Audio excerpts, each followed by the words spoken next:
So my roommate at the University of North Texas, I stayed in one of those co-op dorms. They're really tall. It was like, it's still there.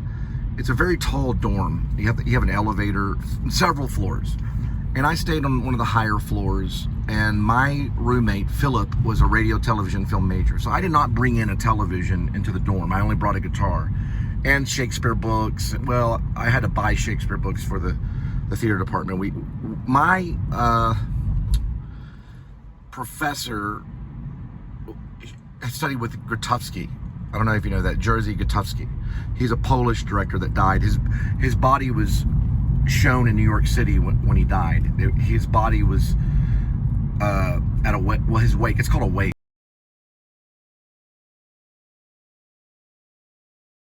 It's the Amber Alert in a minute. They brought his body through New York City just to be seen. He was one of the most famous directors. If you see the movie Dinner with Andre, I think his name is Wallace Shawn. Sometimes I call him Sean Wallace, but I think it's Wallace Shawn. He's an actor that's also a playwright. He did restoration of some plays, a restoration play. He adapted one. But he talks about Jerzy Grotowski, or they sometimes say Grotowski. Some will say Grotowski, some say Jerzy. They'll have different names for him because he's Polish. Well, her name is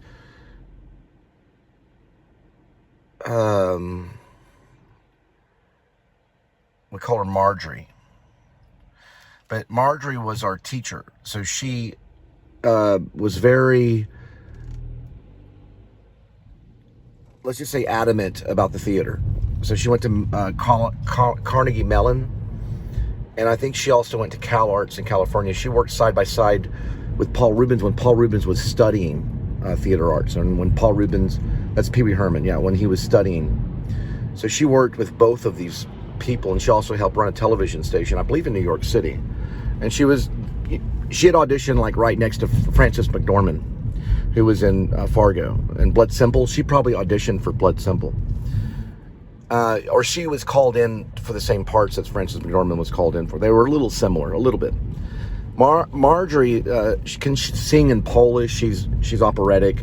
She's also a very strict director. But she prescribed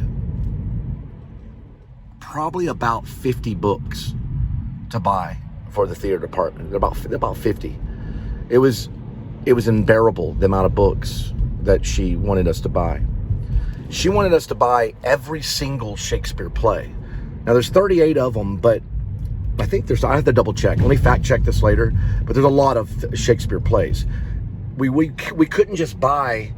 Well, I did. I bought the complete works. I bought the complete works of Shakespeare. I had two versions of it. I had an old version and a new one. And I don't know for sure if she prescribed the folio. The folio is the original work. But she did prescribe the independent books that had notes about Hamlet or notes about Midsummer Night's Dreams. These were advanced books that talked about Shakespeare plays, and she pretty much prescribed almost like every single play independently. So you couldn't just buy a complete Shakespeare. This was the year I went there, right around 1997-ish, around 1997. And she also prescribed plays by Sam Shepard, and this was just recommended. But I sincerely tried to buy every single book, and talked to other theater majors, and they were confused. They thought it was too many books, but there were a lot of books, and I still have some of those books today. Well, most of them I sold. I bought and sold the books, and it was in the hundreds or $200, $300. It was a lot. It was a lot of books. Okay, now. Why am I talking about this? Marjorie Hayes. Yeah, Marjorie Hayes. And the books. Okay, hang on. Yeah, okay. So I had a lot of reading to do. And I also was one of the head guys in the theater history class, Dr. Culp's class. I was the guy they went to get notes or to talk about Aeschylus or Euripides, or Aristophanes, and did, Sophocles write this? And they knew a lot of the answers, but they would sometimes ask me questions. I'd had a lot of those memorized, like the chapters in theater history. I'd have the whole chapter memorized nearly. And I did outlines, and Dr. Culp would call me in. He's probably passed away now, but he was the older professor that was a pilot in the Air Force. He would call me in and sit down and talk to me and say, "You're the only student that's done the work. No other student in my class has done the work. You know, he would say that all the time. And I would turn in these long papers of notes that he would, because we had to outline every one of these books, or this theater history book, and nobody would do it. And then when we finally were tested, I had the most extensive notes. Let's just put it that way. We were allowed to use our own notes. I basically had versions of the book in note form of theater history book. So we all did well. Now, these books were like piled up in my dorm room, and all I did was read and play guitar. But Philip would bring in this, he brought in this little television, a little tiny TV. I think it had a VHS. And we had cable at our dorms. So every once in a while we'd watch the Sci-Fi Channel, and we would get this crazy commercial, and I would like stop reading. It was the only time I'd ever watched the TV, really. He would watch a lot of cartoons. He was radio, television, film. And his name was Philip. He'd get mad, and like they'd play two really loud like rap music, and also there'd be like some girl moaning across the room, you know, like in the next room. This is when Boogie Nights came out. And he would get the pillow, and he would put it up on the pillow, and he would punch the pillow because he would get so mad. And every once in a while, in a blue moon, and this was like 1997, I think, or 98, or maybe 97. It wasn't 96. It was like 97. A commercial would come on about these lost filmmakers, that they could not find them. They didn't know where they went. They were looking for something called the Jersey Devil. And they went up missing. And there would be a police officer being interviewed in the actual commercial. We didn't think it was a commercial. We thought Sci-Fi had their own little news report. The Sci-Fi Channel, yeah. And they found some footage that was going to help them find where they were, that they couldn't find them.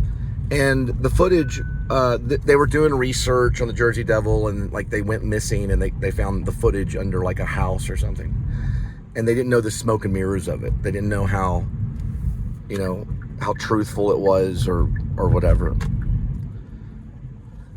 And I would just see it every once in a while, and I'd always think like, where are these filmmakers, you know?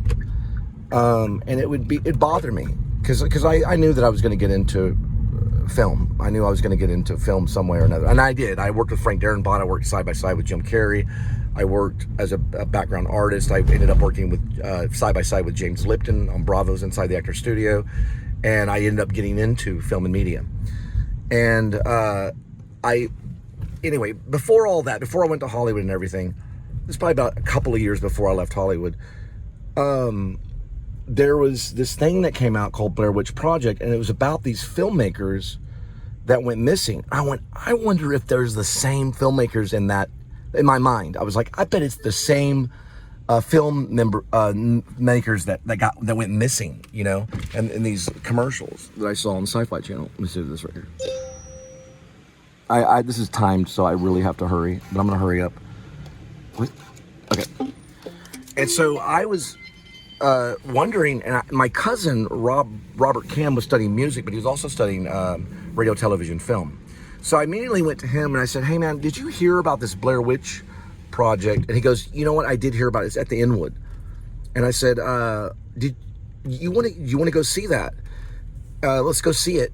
I want to see it because I heard about this, like in '97. You know, this was like way later. This is before I left for Hollywood." And he goes, "Yeah, I'll take you." He had a sob, and we got Red Bulls and went out there and drove out there. He would smoke and eat bananas and throw the banana peels out of the window. I think he ended up going to Olympia, and he got into, I guess you could say, public access television. And so we went, and in my mind, I kept telling him, I was like, I think they're the same filmmakers that went missing, and this is found footage. He goes, I've heard about this, you know, and he didn't say a whole lot. He was kind of quiet.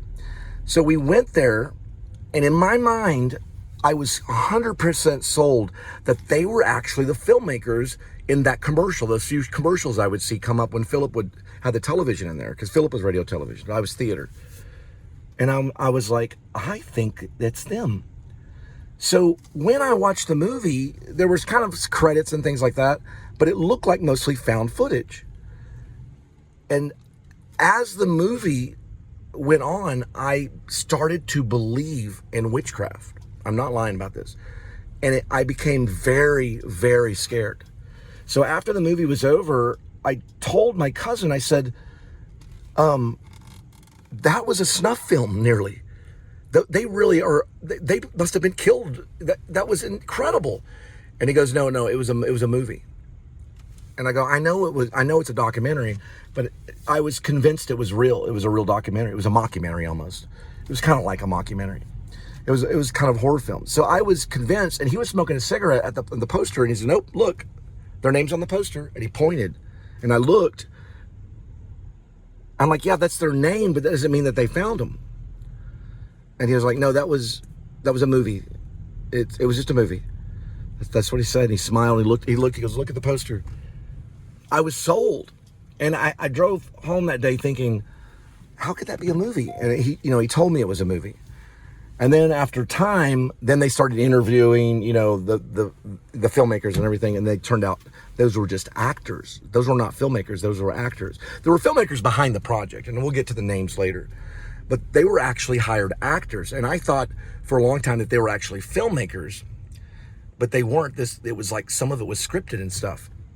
So for that moment in time in history, for that moment when I sat there in Inwood, I absolutely 100% believed in witchcraft. I was sold. And it scared me horribly. It's the scariest movie I've ever seen, for sure. And I still to this day do kind of believe in witchcraft, even though it's not real. There's software called Black Magic, and you can use it to edit. All right, we got some stuff we got to pick up, and I do have to take ID. Oh.